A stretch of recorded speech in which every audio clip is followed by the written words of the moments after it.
చిన్న ప్రార్థన చేసుకుందాం. చిన్న ప్రార్థన చేసుకుందాం. చిన్న ప్రార్థన చేసుకుని ఈరోజు దేవుడు మనతో మాట్లాడబోయే మాటలు శ్రద్ధగా వినే ప్రయత్నం చేద్దాం. ప్రభువా, నీ మాటలు అర్థం చేసుకునే శక్తిని మాకు దయచేయండి ప్రభువా అని ప్రతి ఒక్కరు ప్రార్థన చేద్దాం. దయచేసి ఇంకందరూ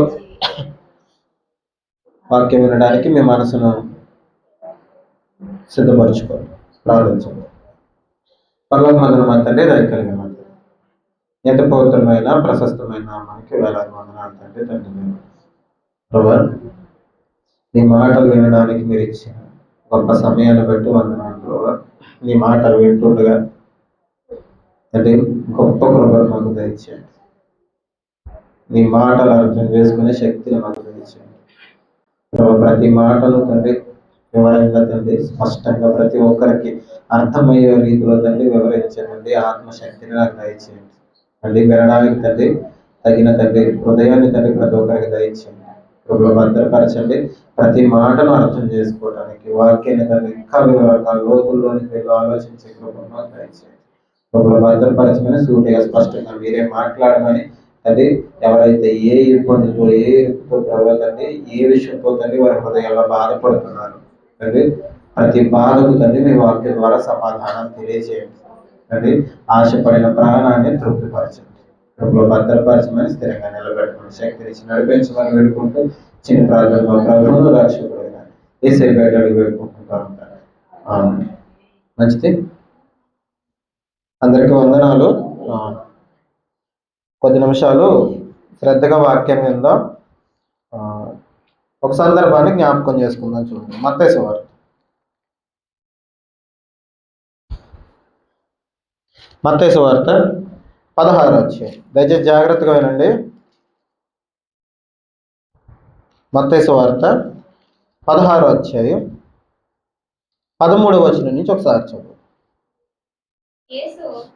యేసు ఫిలిప్పుదైన కైసరయ ప్రాంతమునకు వచ్చి మనుష్య కుమారుడు ఎవరని జనులు చెప్పుకొనుచున్నారని శిష్యులను అడుగగా వారు కొందరు బాప్తిస్మమిచ్చి యోహాననియు, కొందరు ఏలియా అనియు, కొందరు ఇర్మియా అనియు, లేక ప్రవక్తలలో ఒకడనియు చెప్పుకొనుచున్నారని. జాగ్రత్తగా వింటాం. ఒకసారి జరుగుతున్న సందర్భాన్ని ఆలోచిద్దాం. అందరు ఇలా చూస్తూ వినండి. అందరూ ఒకసారి ఇలా చూడండి, జాగ్రత్తగా వినండి. ఈ మాటలు చాలా అంటే చాలా అవసరం. యేసుక్రీస్తు వారు కైసరియా ప్రాంతానికి వెళ్తున్నారంట. ఏ ప్రాంతం? ఆ ప్రాంతానికి వెళ్తుంటే ఆ మార్గం మధ్యలో, నడుస్తున్న మార్గం మధ్యలో శిష్యులతో పాటు వెళ్తున్నారు. వెళ్తున్న మార్గం మధ్యలో అడుగుతున్నారు ఎవరిని? శిష్యులు. అసలు నా కోసం ప్రజలు ఏమనుకుంటున్నారు? ఏంటి? యేసుక్రీస్తు వారు శిష్యుల్ని అడుగుతున్నారు. ఏమనంటే, నా కోసం ఈ చుట్టుపక్కల ఉన్న ప్రజలందరూ ఏమనుకుంటున్నారు? ఏమని అడిగారు ప్రశ్న? చెప్పాలి, అస్సలు మర్చిపోకూడదు ఈ సందర్భం. యేసుక్రీస్తు వారు ప్రశ్న ఏమి అడిగారు వాళ్ళని? నా కోసం ప్రజలంతా ఏమనుకుంటున్నారు అనంటే శిష్యులు చెప్తున్నారు. ఏమనంటే ఒకసారి చూద్దాం. చూడండి వాళ్ళు ఏం చెప్తున్నారు. కొందరు బాప్తిస్మం ఇచ్చే యోహాను అంటున్నారు. కొంతమంది ప్రజలు యేసుక్రీస్తు వారిని ఏమనుకుంటున్నారంటే, ఈయన బాప్తిస్మం ఇచ్చే యోహాను లాంటోడు అనుకుంటున్నారట. ఏంటి? ఈయన బాప్తిస్మం ఇచ్చే యోహాను అనుకుంటున్నారట. ఇంకో కొంతమంది ఏమనుకుంటున్నారు? కొంతమంది ఏలియా అనుకుంటున్నారట. అంటే ఏలియా మరలా పుట్టాడు, లేకపోతే బాప్తిస్మం ఇచ్చే యోహాను అలాంటి స్వభావం కలిగిన వ్యక్తి ఈయన అని అనుకుంటున్నారట. ఇంకా కొంతమంది ఏమనుకుంటున్నారు? చూద్దాం. కొంతమంది ఇర్మియా అనుకుంటున్నారట. ఎవరు? ఈయన ఇర్మియా లాంటివాడు అనుకుంటున్నారట. ఇర్మియా భక్తులు లాంటి వాడు. కొంతమంది ఏలియా మరలా వచ్చాడు, లేకపోతే బాప్తిస్మం ఇచ్చే యోహాన్ లాంటి వాడు అనుకుంటున్నారట. ఇంకా కొంతమంది ఏమనుకుంటున్నారు? ప్రవక్తలలో ఒకరు అని చెప్పుకుంటున్నారట. చూడండి, ఆ రోజు యేసుక్రీస్తు వారు కళ్ళ ముందు కనిపిస్తున్న, జాగ్రత్తగా విన్నారు, యేసుక్రీస్తు వారు కళ్ళ ముందు కనిపిస్తున్న ఆయన చేస్తున్న అద్భుతాలు వాళ్ళు చూస్తున్నప్పటికీ ప్రజల్లో కొన్ని వింత వింత ఆలోచనలు ఉన్నాయి. కొంతమంది ఒకటి అనుకుంటుంటే కొంతమంది ఒకటి అనుకుంటున్నారు. కొంతమంది ప్రవక్తల్లో ఒకరు అనుకుంటున్నారు, కొంతమంది అయితే ఏలియా అనుకుంటున్నారు, కొంతమంది బాప్తిస్మం ఇచ్చే యోహాను అనుకుంటున్నారు, కొంతమంది ఇర్మియా అనుకుంటున్నారు. కళ్ళ ముందు కనిపిస్తున్న యేసుక్రీస్తు వారి కోసం విచిత్రమైన అభిప్రాయాలు కలిగిన వ్యక్తులు ఉన్నారు. రకరకాల అభిప్రాయాలు ఉన్నాయి వాళ్ళకి, అవునా కాదా? ఇప్పుడు ఆ రోజే కాదు, ఈ రోజుకి యేసుక్రీస్తు వారి మీద రకరకాల అభిప్రాయాలు ఉన్న వాళ్ళు ఉన్నారు. యేసుక్రీస్తు వారు ఎవరు అని అంటే చాలా మంది చాలా సమాధానాలు చెప్తారు. ఏంటంటే యేసుక్రీస్తు వారు ఎవరంటే మీకు చాలాసార్లు చెప్పినట్లుగా తండ్రికి కుమారుడు. తండ్రి ఎవరు? యెహోవా దేవుడు తండ్రి, యెహోవా దేవుడికి ఈయన కుమారుడు. ఇప్పుడు ఎలా కుమారుడు అయ్యాడు అని అంటే చాలా మంది చెప్పే సమాధానం ఏంటంటే ఆయనకి ఈయన పుట్టాడు కాబట్టి కుమారుడు అయ్యారు. ఇప్పుడు ఒక తండ్రి ఉన్నాడండి, ఆ తండ్రికి తన కడుపున పుట్టిన కుమారులు ఉంటారు. ఇప్పుడు నేను ఉన్నాను, నాకు పెళ్ళైంది అనుకోండి, నాకు కొడుకు పుట్టాడు అనుకోండి, వాడిని నేను ఏమంటాను? కుమారుడు, లేకపోతే చిన్నోడు, బుజ్జోడు ఏదో ఒకటి అంటాను. వాడు నాకు ఏమవుతాడు? చెప్పాలంత వాడు నాకు కొడుకు అవుతాడు. యేసుక్రీస్తు వారట ఎవరికి పుట్టారట? ఈ ఆలోచన ప్రస్తుతం చాలా వరకు తిరుగుతుంది. యూట్యూబ్లో మీరు చూస్తున్నారో లేదో కానీ మనకి యూట్యూబ్లో వాక్యం చూసి అలవాటు ఉందో లేదో నాకు తెలియదు. ఎంతమంది యూట్యూబ్లో వాక్యం వింటారు? ఒకసారి చేయొచ్చు. ఎంతమంది ఫోన్లో వాక్యం వింటారు? ఉన్నవాళ్ళు, ఫోన్ ఉన్నవాళ్ళు చెప్పండి. వింటారా? చేయొద్దని సరదాగా. మరి మిగతా వాళ్ళు ఏం చేస్తారు? ఖాళీ ఉంటే టీవీలో కూడా వాక్యం వస్తుంది, వాక్యం వినండి, ఫాలో అవ్వండి. ఈ మధ్య యూట్యూబ్లో పాస్టర్ గారు ప్రస్తుతం ట్రెండింగ్ నడుస్తుందంటే చాలా మంది సేవకులు ఏం చేస్తున్నారంటే కొంతమంది ఏమో యేసుక్రీస్తు వారు పుట్టిన ఆయన, ఎవరికి? తండ్రికి పుట్టిన ఆయన. కొంతమంది ఏమో యేసుక్రీస్తు వారు అసలు ఆయనకి పుట్టికే లేదు, ఆయన ఆది సంభూతుడు, ఆయన మొట్టమొదటి నుంచి ఉన్నవాడు అని కొంతమంది అంటున్నారు. లేదు యేసుక్రీస్తు వారు తండ్రికి పుట్టాడు, ఆయన పెద్ద దేవుడు, ఈయన చిన్న దేవుడు అని కొంతమంది కొట్టుకుని చచ్చిపోతున్నారు ప్రస్తుతం. అర్థమవుతుందా? ఇంకా ఏమీ లేదు, ఇదే గొడవ జరుగుతుంది ప్రస్తుతం. వాళ్ళ మీద వీళ్ళ వీడియోలు, వీళ్ళ మీద వాళ్ళ వీడియోలు, కౌంటర్లు, కామెంట్లు, ఈ గొడవ, ఈ రచ్చ జరుగుతుంది. ఈ మాటలు మీకు ఎందుకు చెప్తున్నానంటే, ఇప్పుడు ఈ మాటలు మీకు ఎందుకు తెలియజేస్తున్నానంటే, మనకి వాక్యం మీద అవగాహన అవసరం. నేను నిజంగా చెప్పకూడదని అనుకున్నాను ఈ మాటలు, ఎందుకంటే కొంచెం అర్థం చేసుకోవడం కష్టం కాబట్టి తర్వాత చెప్దాంలే అనుకున్నాను. కానీ నేను ప్రార్థన చేసుకుంటుంటే అనిపించింది, నువ్వు నమ్ముకున్న దేవుని కోసం, మనమంతా నమ్ముకున్న యేసుక్రీస్తు వారి కోసం అనేకులు తప్పుగా మాట్లాడుతుంటే నువ్వెందుకు మాట్లాడవు అని అనిపించింది. అందుకే చెప్తున్నాను, దయచేసి అర్థం చేసుకునే ప్రయత్నం చేయండి. ఆ రోజుల్లో యేసుక్రీస్తు వారు కనిపించినప్పుడు వాళ్ళ మధ్యన తిరుగుతుంటే యేసుక్రీస్తు వారి మీద రకరకాల అభిప్రాయాలు ఉన్నాయి. ఈ రోజు కూడా యేసుక్రీస్తు వారు దేవుడు అని కొంతమంది అంటే, దేవుడు కాదని కొంతమంది అంటారు. ఆయన దేవుడు కాదు అంటారు. కానీ సువార్తలో నిలబడి ఏం చెప్తారంటే యేసుక్రీస్తు వారు నమ్ముకోండి అంటారు. కానీ వీళ్ళ చెప్పేది ఏంటంటే యేసుక్రీస్తు వారు దేవుడు కాదు అన్నప్పుడు యేసుక్రీస్తు వారిని ఎందుకు నమ్ముకోవాలి?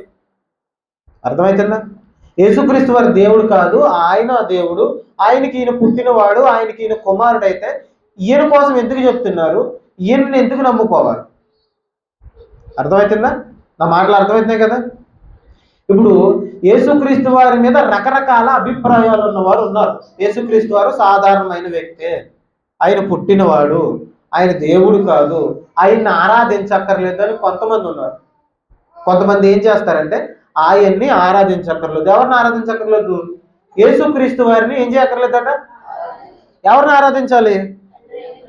తండ్రి అయిన దేవుణ్ణి ఆరాధించాలి. కొంతమంది యేసుక్రీస్తు వారికి ప్రార్థన చేయక్కర్లేదు, ఎవరికి చేస్తే సరిపోద్ది? అసలు ఏంటి వీళ్ళు చెప్తుంది ఒకటి, కొంతమంది ఒకటి చెప్తున్నారు, కొంతమంది ఇంకోటి చెప్తున్నారు. అసలు ఏముందో బైబిల్లో చూద్దాం. మనం ఈరోజు అవ్వదు, అసలు ఏముందో బైబిల్లో చూద్దాం. వాళ్ళు చెప్పింది కాదు, వీళ్ళు చెప్పింది కాదు, అసలు బైబిల్లో ఏముంది? ఏ బోధకుడి మీద మనం ఆధారపడద్దు, బైబిల్లో ఏముందో దాని మీద మాత్రమే మనం ఆధారపడతాం. అసలు మన యేసుక్రీస్తు వారు నమ్ముకున్నాం, ఆయన ఎవరు అని అంటే మీరు ఏం చెప్తారు చెప్పండి? యేసుక్రీస్తు వారు మనం అందరం నమ్ముకున్నాం, మనం అంతా బాప్తిసం తీసుకున్నాం. యేసుక్రీస్తు వారు ఎవరు? యేసుక్రీస్తు వారు ఆ రోజు వాళ్ళని ప్రజలంతా ఏమనుకుంటున్నారు అడిగారు.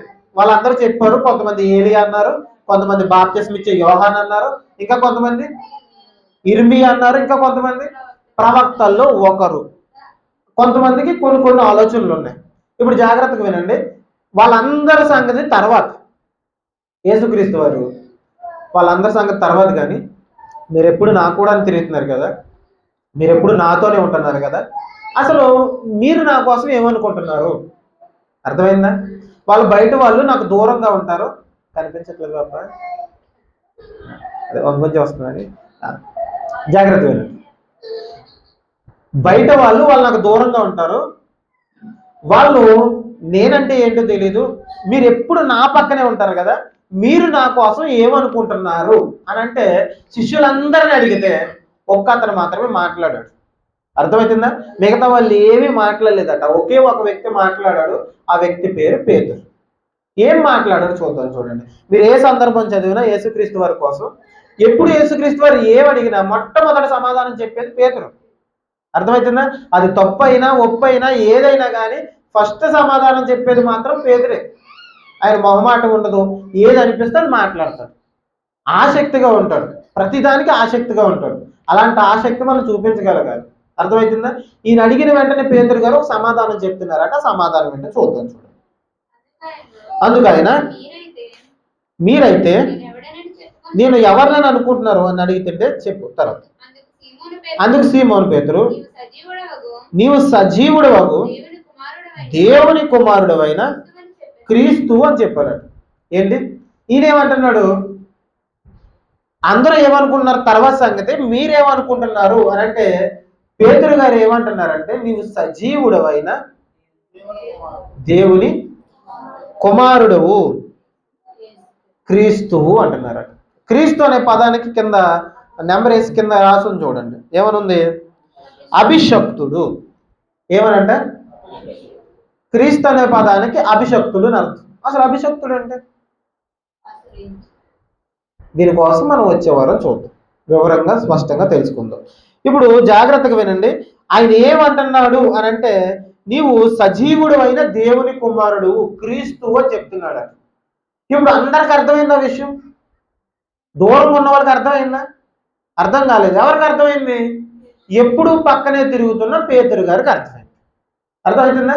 యేసుక్రీస్తు వారంటే ఏంటో అర్థం అవ్వాలి అని అంటే ఆయనతో అంటు కట్టబడిన వారై ఉన్నాం. ఇప్పుడు నేనున్నానండి, నేనేంటో తెలియాలంటే ఏం చేయాలి? వారంకోసారి చూస్తే తెలియదు.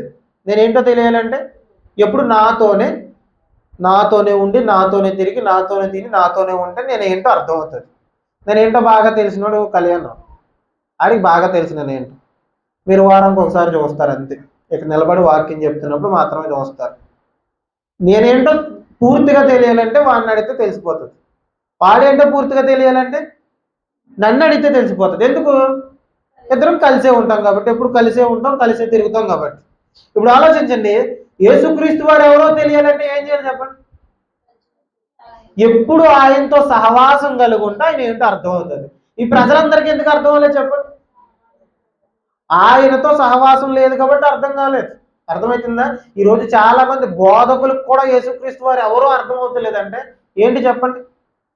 ఆయనతో బాండింగ్ లేదు, ఆయన ఏంటో అర్థం కావట్లేదు. ఆయన స్థాయిని తగ్గించి ఆయన పుట్టాడు, ఆయన అలా ఉన్నాడు, ఇలా ఉన్నాడు అని చెప్తున్నారు. అర్థమవుతుందా?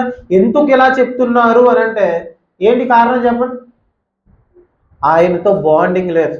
అర్థమవుతుందా? ఇక్కడ చూడండి, పేతురు గారు ఏం చెప్తున్నారు, జాగ్రత్తగా వినండి. మీకు అర్థమవుతుందో లేదో కానీ జాగ్రత్తగా వినండి. పేతురు, నీవు సజీవుడు వగు దేవుని కుమారుడువు. ఏంటట చెప్పండి అందరూ ఒకసారి. సజీవుడు అయిన దేవుని కుమారుడు అయిన, మళ్ళీ అందరూ ఒకసారి చెప్పండి. నువ్వు సజీవుడు అయిన దేవుని కుమారుడు అయిన క్రీస్తువు. దేవుడు సజీవుడు, ఆయన కుమారుడు నువ్వు క్రీస్తువు అని చెప్తున్నావు. అర్థమవుతుందా? ఇప్పుడు పేతురు గారు ఏం చెప్తున్నారు? దేవునికి ఈయన ఏమవుతాడు? అసలు కుమారుడు అంటే దీనికోసం కూడా మనం వచ్చే వారమే ఆలోచిద్దాం. అసలు కుమారుడు అంటే పుట్టినవాడేనా? కుమారుడు అంటే ఆయన నుంచి పుట్టినవాడా లేకపోతే ఏంటి? ఈ సంగతి అంతా మనం వచ్చే వారం ఆలోచిద్దాం. ఈ రోజు కేవలం మీకు అర్థం కాకుండా కొన్ని విషయాలు మాత్రం చెప్తాను. మీరు జాగ్రత్తగా వచ్చే వారం చేయాల్సిన పని ఏంటంటే బుర్రలకు బాగా పొదనెట్టుకుని రండి.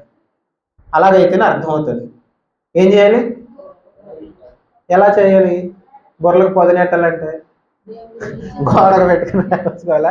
అలా కాదు, కొంచెం ప్రార్థన పూర్వకంగా రండి.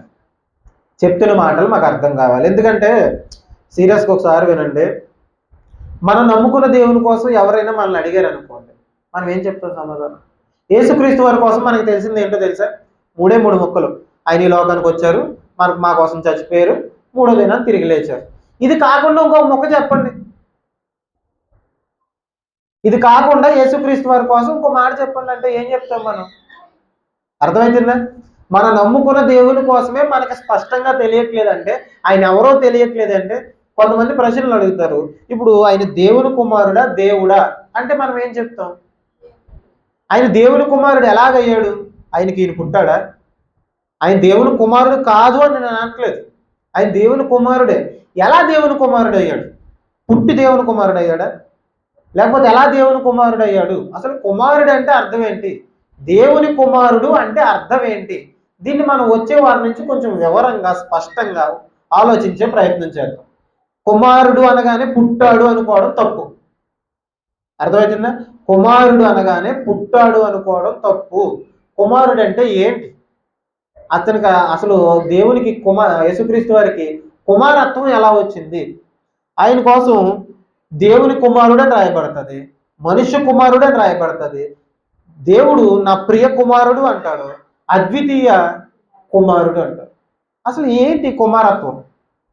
ఈ కుమారుడు ఎవరు? ఎలా కుమారుడు అయ్యాడు అనే విషయాలు మనం ఆలోచిద్దాం. కానీ ఈరోజు మనం గమనిస్తుంది ఏంటంటే, యేసుక్రీస్తు వారంటే ఏంటో తెలియాలి, ఆయన దైవత్వం ఏంటో తెలియాలంటే మొట్టమొదటిగా తెలియాల్సిన విషయం ఏంటంటే, మనం చేయాల్సిన విషయం ఏంటంటే, ఆయనకి దగ్గరగా గడపగలిగితే ఆయన ఏంటో అర్థమవుతుంది మనకి. ఆయన ఏంటో మనకి తెలియట్లేదంటే ఒకే ఒక కారణం ఏంటంటే, ఆయనకి దగ్గరగా మనం ఉండట్లేదు. అర్థమవుతున్నాయి నా మాటలు? ఆయనకి దగ్గరగా ఉండట్లేదు. ఈ రోజు నుంచి ఆయనకి దగ్గరగా గడిపే ప్రయత్నం చేయండి. ఆయన ఏంటో తెలుసుకునే ప్రయత్నం చేయండి. మనం నమ్ముకున్న దేవుడు ఎంత గొప్పవాడో తెలుసుకునే ప్రయత్నం చేయండి. మనం నమ్ముకున్న దేవుడిని మనమే తగ్గించుకుని క్రైస్తవులే మాట్లాడుతున్నారండి ఈ మాటలు. క్రైస్తవులే చాలా రోజుల క్రితం ప్రవీణ్ పగడాల గారు అని ఒక ఆయన చనిపోయారు, గుర్తుందా మీకు? పాస్టర్ గారు. ఆయన బ్రతుకున్నప్పుడు కొన్ని డిబేట్లు చేసేవారు రక్షణ టీవీలో. ఆయన డిబేట్ చేస్తున్నప్పుడు జాన్ బొంకూరి అనుకుంటా ఆయన పేరు, పాస్టర్ గారు. ఆయన యేసుక్రీస్తు వారు దేవుడు కాదు, కావాలంటే నేను నిరూపిస్తాను రండి అని చెప్పాడు ఆయన. పాస్టర్ గారు జాన్ బొంకూరి అన్న ఆయన, మరి ఇంటి పేరు సరిగ్గా గుర్తులేదు, ఆయన పేరు మాత్రం జానే. ఇప్పుడు ఆయన చెప్తుంది ఏంటంటే, యేసుక్రీస్తు వారు దేవుడు కాదని ఎవరు చెప్తున్నారు? మీరందరూ యేసుక్రీస్తు వారు దేవుడు అని గుడ్డిగా నమ్మేస్తున్నారు. యేసుక్రీస్తు వారు దేవుడు కాదు, కావాలంటే నేను నిరూపిస్తానని మైకులు పెట్టి సభల్లోనూ ఇలా వాట్సాప్లోను ఫోన్లోను విస్తారంగా ప్రచారం చేస్తే ఇప్పుడు బయట వాళ్ళు ఏమంటారు? బయట వాళ్ళ దగ్గరికి వెళ్ళి యేసుక్రీస్తు వారు దేవుడు అని నమ్ముకోండి, ఆయన నమ్ముకుంటే గొప్ప రక్షణ వస్తుంది, యేసయ్యని నమ్ముకోండి అంటే వెంటనే వీడియో తీసి చూపిస్తారు. ఏమని? ఇంకో పాస్టర్ గారు ఏం చెప్తున్నారు చూడు, దేవుడు కాదు అని. నువ్వు దేవుడు అంటున్నావు ఏంటి? ముందు మీలో మీరు గొడవ తేల్చుకుని వచ్చి ఏం చేయండి, మాకు చెప్పండి. ఇప్పుడు మీకు ఒక చిన్న ఉదాహరణ చెప్తాను. రామ్ గోపాల్ వర్మ అని ఒక సినీ డైరెక్టర్ ఉన్నాడు. ఎంతమందికి తెలుసు? వాళ్ళు బాగా తెలుస్తారు, వాళ్ళకి అర్థమవుతుందా? తెలుస్తారు. ఆయన బాగా ఫేమస్ లేండి, అందరికీ తెలుస్తాడు. ఆయన ఎప్పుడు ఏదో ఒకటి మాట్లాడుతూనే ఉంటాడు. ఆయన్ని ఒక ఇంటర్వ్యూ చేశారు, ఒక వ్యక్తి ఇంటర్వ్యూ కూర్చోబెట్టి మాట్లాడుతున్నారు. ఆయన దేవుని నమ్మడు, ఆయన అస్సలు దేవుని నమ్మడు, ఆయన ఏ దేవుని నమ్మడు. దేవుని కోసం మాట్లాడుతుంటాడు, ఈ గ్రంథాల కోసం, హిందూ గ్రంథాల కోసం, ముస్లిం గ్రంథాల కోసం, బైబిల్ కోసం అని మాట్లాడుతుంటాడు. ఏ దేవుడు ఏంటి అనేది. యాంకర్ గారు అడిగారు, మీకు దేవుడు అంటే నమ్మకం లేదు కదండి, ఒకవేళ మీకు దేవుని నమ్మాల్సి వస్తే, మీరు దేవుని నమ్మాల్సి వస్తే ఏ దేవుని నమ్ముతారు అని అడిగితే ఆయన చెప్పాను, నేను దేవుని నమ్మను, నేను చచ్చిపోయేదాకా దేవుని నమ్మను, దేవుడు అంటే నాకు నమ్మకం లేదు, దేవుడు అనే ఒక వ్యక్తి లేడు, ఒకవేళ నమ్మాల్సి వస్తే నేను యేసుక్రీస్తు వారిని నమ్ముతాను, ఇక్కడ ఉన్న వాళ్ళని ఎవరిని నేను నమ్మను అన్నాడు. ఎందుకంటే నాకు ఆయనే దేవుడి కింద కనిపిస్తున్నాడు, వీళ్ళందరూ నాకు ఎందుకో దేవుడి కింద కనిపించట్లేదు, వీళ్ళలో ఏదో ఒక పాపం ఉంది, ఏ పాపం లేని వ్యక్తి ఆయనే. ఇంకా ఎందుకు నమ్ముతారు మీరంటే ఆయన చెప్పిన విషయం ఏంటో తెలుసా? యేసుక్రీస్తు వారిని నమ్ముకున్న దేశాలు చాలా డెవలప్ అయ్యాయి, మన దేశం డెవలప్ అవ్వలేదు. అర్థమవుతుందా? అమెరికా వాళ్ళంతా ఎవరు నమ్ముతారు? వాళ్ళు ఎంత డెవలప్ అయ్యారు? నమ్మిన వాళ్ళు ఎంతో డెవలప్ అయ్యారు. కాబట్టి వాళ్ళ వెనకాల దేవుడు ఉన్నాడన్న సంగతి నాకు అర్థమైంది.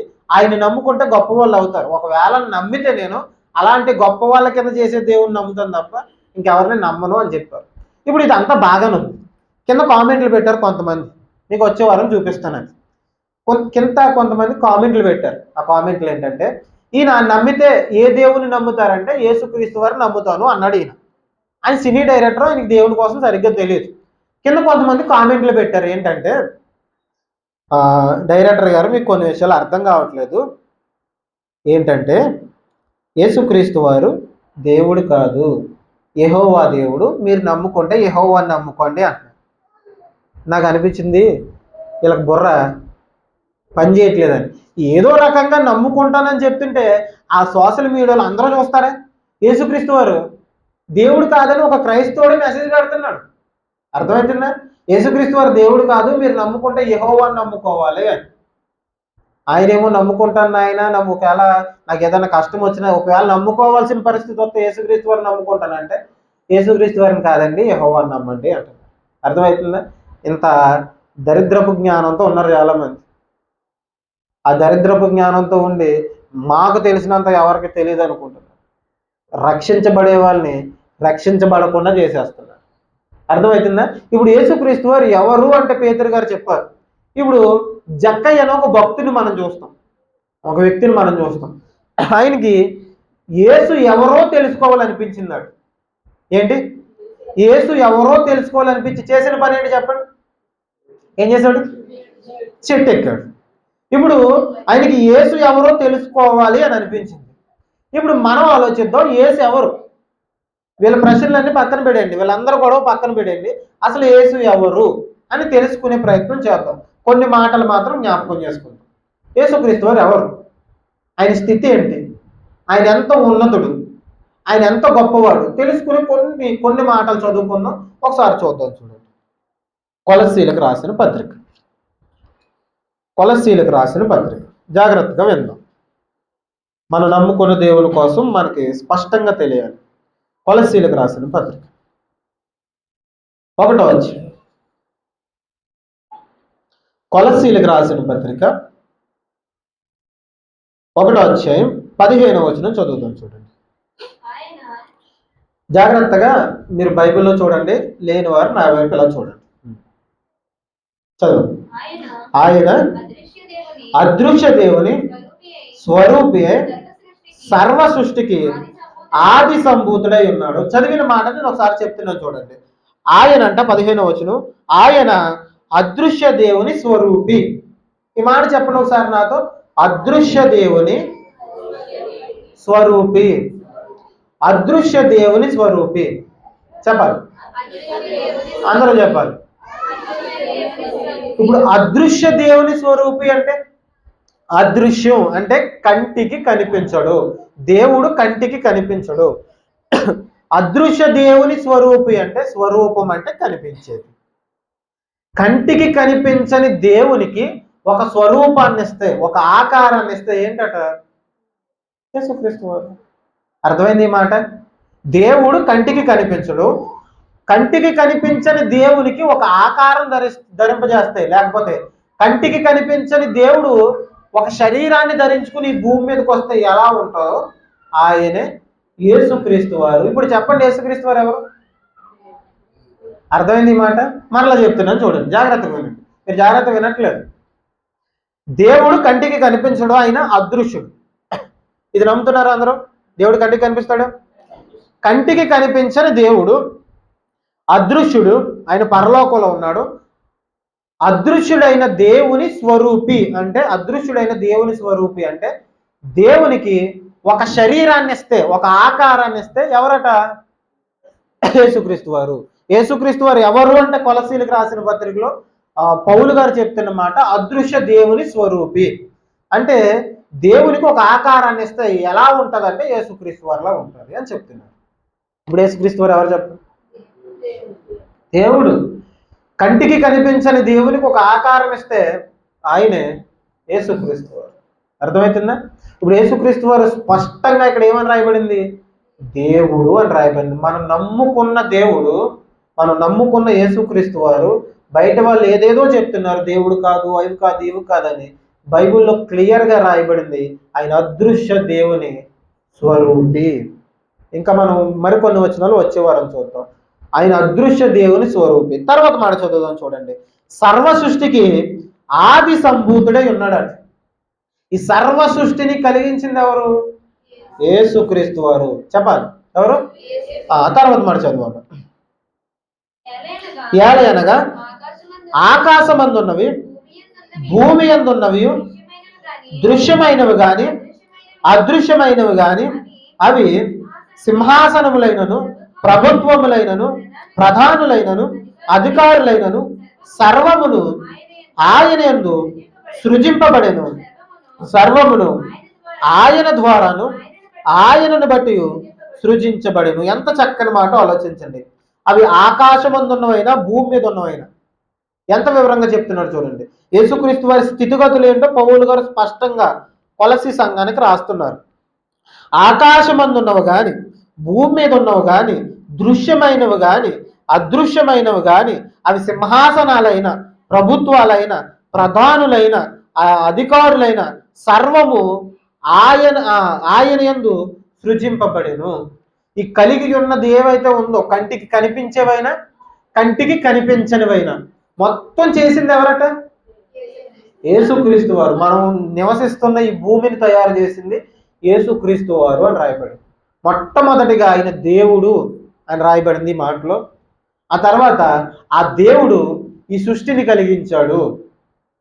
కనిపించేవి, కంటికి కనిపించేవి, కంటికి కనిపించడం కూడా ఆయనే చేశాడట. కొన్ని చూడండి, మనకు కంటికి కనిపిస్తాయి. గాలి ఉంది, అది కనిపిస్తుందా? కొన్ని బ్యాక్టీరియాలు ఉంటాయి, అవి కంటికి కనిపించవు. అవి కంటికి కనిపించనివి ఆయన చేశాడట. కంటికి కనిపించేవి కూడా ఆయన చేశాడు. అర్థమవుతుందా? ఇవన్నీ కలిగించింది ఎవరు అంటే ఆయనే. అవి సింహాసనాలైన, ప్రభుత్వాలైన. ఇప్పుడు మనకి ఏదైతే ప్రభుత్వాలు నడుస్తున్నాయో, ఏదైతే సింహాసనాలు ఉన్నాయో అవి పరలోకపు సింహాసనాలైనా, ఈ భూమి మీద ఉన్న సింహాసనాలైనా, పరలోకపు ప్రభుత్వమైనా, ఇక్కడ ప్రభుత్వమైనా సర్వాన్ని నిర్మించింది ఎవరట? ఆయనే. ఆయనే కలిగించాడు, ఆయనే నడిపిస్తున్నాడు, ఆయనే సమస్తాన్ని కలిగించాడు. ఆయన ఆది సంభూతుడు అని రాయబడింది. ఆ తర్వాత మాట చూద్దాం చూడండి, ముగించుకుందాం. తర్వాత మాట చూద్దాం. ఆయన అన్నిటికంటే ముందుగా ఉన్నవాడు. ఈ మాట ఒకసారి ఆలోచిద్దాం. ఇలా జాగ్రత్తగా ఎదురొస్తే ప్యాన్ కార్డ్ వేస్తాను, ఏం బాధపడకండి. ఇక్కడ రాయబడిన మాట 17వ వచనంలో ఆయన అన్నిటికంటే ముందుగా ఉన్నవాడు. ఏంటట ఈ మాట? ఒకసారి అందరూ చెప్పండి. అన్నిటికంటే. అన్నిటికంటే అంటే ఆ దేవుని పేరు ఏమని రాయబడింది ఇక్కడ? అర్థమవుతుందా? ఏవీ లేనప్పుడు అన్నిటికంటే ముందుగా ఉన్నది ఆయన. అన్నిటికంటే అంటే పరలోకం కంటే ముందుగా ఉన్నది ఆయన. పరలోకాన్ని ఆయనే నిర్మించాడట. మనం ఈ మాటలన్నీ వచ్చే వారం చూద్దాం. పరలోకాన్ని ఆయనే నిర్మించాడట. ఆయన అన్నిటికంటే ముందుగా ఉన్నవాడు. చెప్పండి ఈ మాట. ఉన్నవాడు. ఈ మాట మీరు యెహోవా దేవుని కోసం చూస్తాం. మోషే గారు నీ పేరేంటి అని అడుగుతున్నప్పుడు ఆయన చెప్తాడు ఏమని? ఉన్నవాడు. ఏంటి ఇది? నేను చెప్తున్నానండి, ఒకసారి జాగ్రత్తగా వినండి. ఇది ఇప్పుడప్పుడే అయిపోదు. కొన్ని వారాల పాటు మనం ధర్మశాస్త్రం కోసం ఎలాగైతే మాట్లాడుకుందాం అలా మాట్లాడుకుందాం. పూర్తిగా విన్న తర్వాత మీకు ఒక స్పష్టమైన అవగాహన వస్తుంది. ఇప్పుడు జాగ్రత్తగా వినండి. ఆయన అన్నిటికంటే ముందుగా ఉన్నాడు. ఏంటట? ఆయన అన్నిటికంటే ముందుగా ఉన్నాడు. ఆయన భూమి కంటే ముందుగా ఉన్నాడు. మన కంటికి కనిపించే వాటికంటే ముందుగా ఉన్నాడు. ఆయన నరకం, పరలోకం వీటన్నిటికంటే ముందుగా ఉన్నాడు. అన్నిటికంటే ముందుగా ఉన్నాడు. ఏవైతే కంటికి కనిపించేవి ఉన్నావో, లేకపోతే కంటికి కనిపించని ఉన్నావో, ఇవన్నిటిని తయారు చేసింది ఆయనే. ఆ వాటన్నిటికంటే ముందు ఆయనే ఉన్నాడు. చాలా మంది ఈ మధ్య ఇలా చెప్తున్నారు ఏంటంటే ఆయన పరలోకంలో పుట్టాడట. యేసుక్రీస్తు వారు పుట్టారు పుట్టారు పుట్టారు అని చెప్తే ఇందాక చెప్పాను కదా మీకు, ప్రవీణ్ పగడాల గారు, జాన్ బొంకూరి అని ఆయనతో డిబేట్ జరుగుతున్నప్పుడు ఆయన ఎలా చెప్తున్నాడు ఏంటంటే యేసుక్రీస్తు వారు పుట్టారు, దేవునికి పుట్టారు, ఎక్కడ పుట్టారు అని అడిగాడు ఈయన కొంచెం గట్టిగా అడుగుతుంటారులే, ఎదురున్న వాళ్ళని కన్ఫ్యూజ్ చేసేస్తుంటారు. యేసుక్రీస్తు వారు పుట్టారు కదా, ఎక్కడ పుట్టారు అని అంటే యేసుక్రీస్తు వారు పరలోకంలో పుట్టారు. ఎక్కడ పుట్టారు? పరలోకంలో పుట్టారు. ఇప్పుడు ఆలోచించండి, పరలోకంలో పుట్టాడు ఆయనని ఆయన మాత్రమే కాదు, ఆ బోధకుడే కాదు, చాలా మంది చెప్తున్నారు యేసుక్రీస్తు వారు తండ్రికి పుట్టారు. ఎక్కడ పుట్టారు? పరలోకంలో పుట్టారు. ఇక్కడ రాయబడిన మాట ఏంటో చెప్పండి. ఆయన అన్నిటికంటే, యేసుక్రీస్తు వారు అన్నిటికంటే, మళ్ళా చెప్పాలి, యేసుక్రీస్తు వారు అన్నిటికంటే ముందుగా ఉన్నవాడు. అంటే పరలోకం కంటే ముందుగా ఉన్నవాడు. పరలోకం కంటే ముందుగా ఉన్నవాడు పరలోకంలో ఎలా పుడతాడు? అర్థమైందా మీకు? పరలోకాన్ని తయారు చేసింది ఆయన అయితే, పరలోకం కంటే ముందున్నది ఆయన అయితే, పరలోకాన్ని రెడీ చేసింది ఆయన అయితే పరలోకంలో ఎలా పుడతాడు? అర్థమైందా? ఈ సమస్తాన్ని కలిగించిన ఆయనకి, అన్నిటికంటే ముందున్న ఆయనకి, ఆయన ఆది సంభూతుడు, ఆయన ఆది అంతం లేనివాడు అని బైబిల్లో రాయబడితే ఆయన మధ్యలో పుట్టాడని చెప్తుంటే అది ఎంత తప్పో చెప్పండి. ఇప్పుడు పుట్టిన ఏ వ్యక్తి దేవుడు అవ్వడు. వాళ్ళ ఉద్దేశం ఏంటంటే ఆయన దేవుడు కాదని. దేవుడు కాదని ఎలా చెప్తారంటే ఆయన పుట్టాడు. ఏంటి? ఆయన పుట్టాడు. ఇప్పుడు మనకు పుట్టుకుంది, మనకి చావు. దేవునికి పుట్టుకుండదు, దేవునికి చావు ఉండదు. ఇప్పుడు మీరు అడగొచ్చు, యేసుక్రీస్తు వారు పుట్టారు కదండి ఈ లోకంలో, ఆయన శరీరాన్ని ధరించుకుని వచ్చాడు, మనలాగే మనిషిలా కొన్ని రోజులు బతకారు. దీనికోసం కాదు మాట్లాడుతుంట, ఆయన పరలోకంలో పుట్టాడు. పరలోకంలో పుట్టాడట ఆయన, దేవునికి పుట్టాడట, తండ్రికి పుట్టాడట. ఆయన సొంతంగా ఆయన అంతటా ఆయన ఉన్నవాడు కాదట. కానీ బైబిల్లో యేసుక్రీస్తు వారు మాట చెప్పారు, ఆ మాట చూద్దాం, చూడండి, చూసి ముగించుకుందాం. ప్రకటన గ్రంథం 22వ అధ్యాయం. మీకు అర్థం అవ్వకపోతే మరలా లాస్ట్ వచ్చి అడగండి. ప్రకటన గ్రంథం 22వ అధ్యాయం 13వ వచనం. నేనే అల్ఫయు ఒమేగయు, మొదటి వాడను కడపటి వాడను, ఆదియు అంతమునై ఉన్నాను. ఈ మాట చెప్తుంది కూడా యేసుక్రీస్తు వారు. ఏమని అంటున్నారు? ఆయన మొదటి వాడట, కడపటి వాడట, ఆది అంతం. మొదటి వాడు ఏంటట? మొదటి వాడు అంటే వీటన్నిటికంటే మొదట ఉన్నవాడు, మొట్టమొదటి వాడు ఆయనే అని బైబిల్లో రాయబడితే, ఇప్పుడు చాలా మంది చెప్తుంది ఏంటంటే ఆయన మధ్యలో పుట్టాడు. అర్థమైందా? ఈ మాటలు మీకు అర్థమవుతున్నాయి, ఎక్కుతున్నాయి నాకు తెలియదు, కానీ ఆయన ప్రారంభం నుంచి ఉన్నవాడు, ఆయన మొదటివాడు అని రాయబడితే ఆయనే చెప్తున్నాడు నేను మొదటి వాడని అని. కానీ ఈరోజు చాలా మంది చెప్తుంది ఏంటంటే ఆయన మధ్యలో పుట్టాడు అని.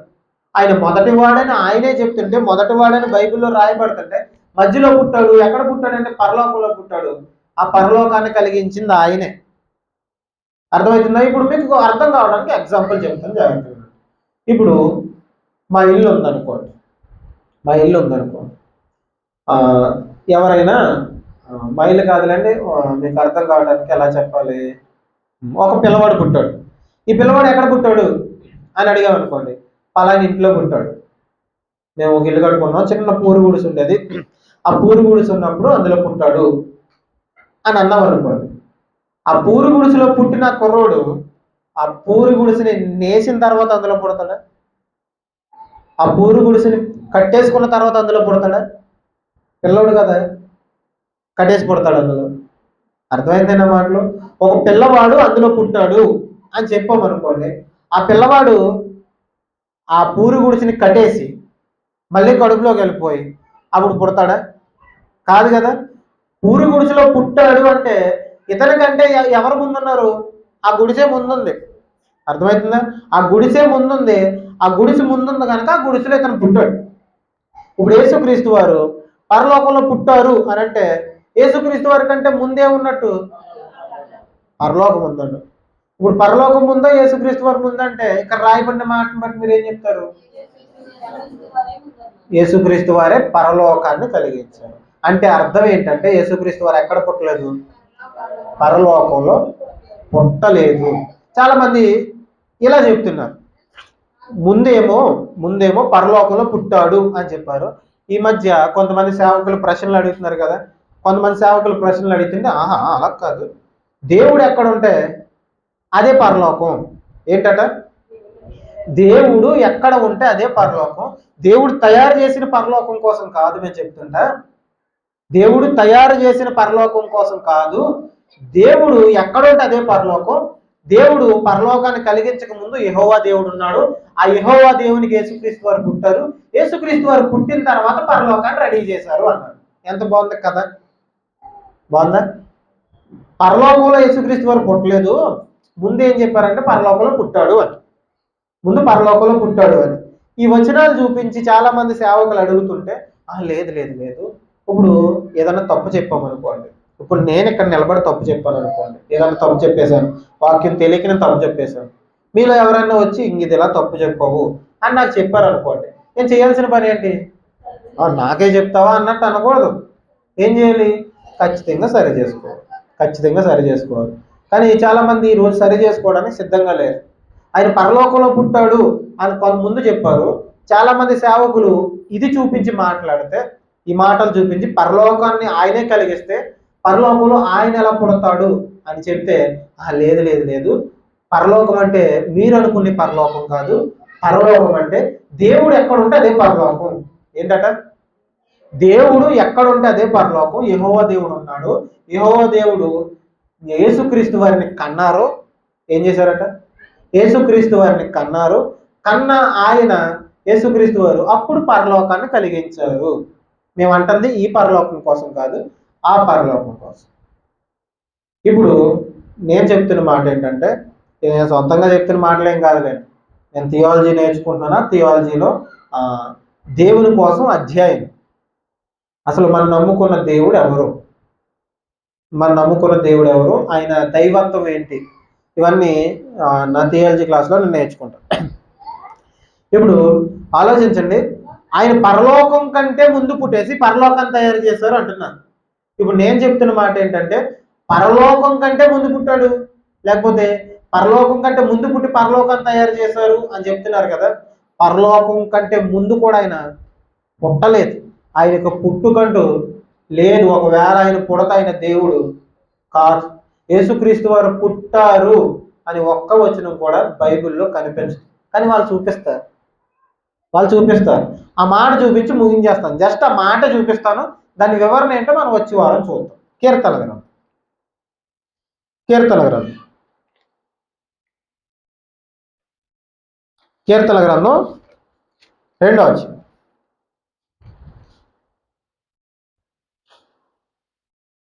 గ్రంథం 2వ అధ్యాయం 7వ వచనం చూద్దాం. చూడండి, జస్ట్ చదువుకుని వచ్చే వారం ఆలోచిద్దాం.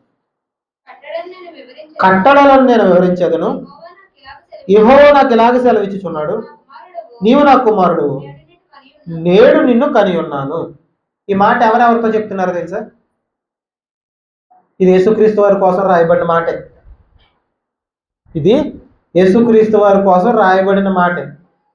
దేవుడు చెప్తున్న మాట ఏంటంటే, నీవు నా కుమారుడు, నేడు నేను నిన్ను కని ఉన్నాను. ఎవరెవరిని కన్నారట?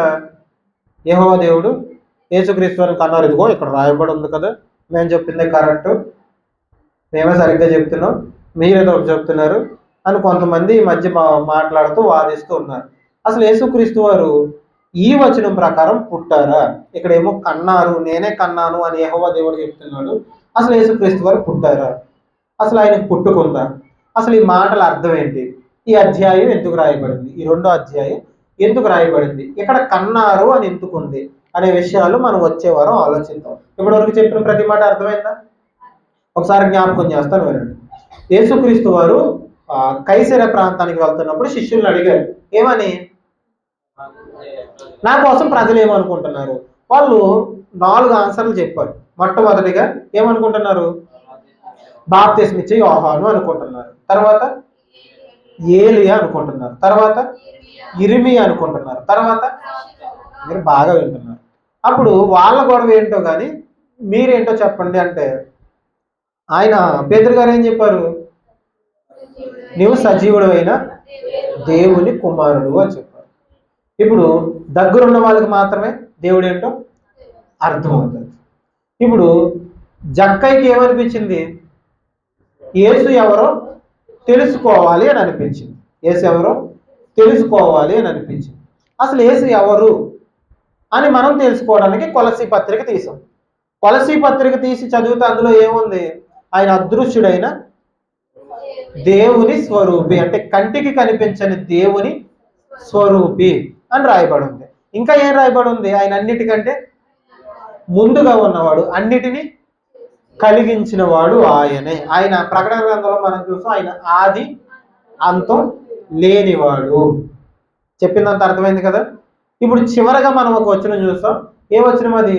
ఆయన నేడు నేను నిన్ను కని ఉన్నాను, నీవు నా కుమారుడు అని యెహోవా దేవుడు ఎవరితో చెప్తున్నారు? యేసుక్రీస్తు వారితో చెప్తున్నారు. ఈ మాట చూపించి చాలా మంది ఆయన పుట్టాడు అని చెప్తారు. ఈ మాట అర్థం ఏంటి? అసలు ఈ అధ్యాయం ఎందుకు రాయబడింది అనేది మనం ఆలోచిద్దాం. ఎవరిని ఏమనేది లేదు, మనం వాక్యం నేర్చుకుందాం. అసలు బైబిల్ ఏం చెప్తుందో నేర్చుకుందాం. ప్రార్థన చేసుకుందాం. ప్రార్థన. పరలోకమందున మా తండ్రి, దయ కలిగి జ్ఞాతిపవిత్రమైన ప్రశస్తమైన నామానికి వేలాది వందనాలు తండ్రి. ప్రభా, ఇప్పటివరకు కొన్ని మాటలు మీరు మాకు నేర్పించారు, అందుని బట్టి వందనాలు ప్రభా.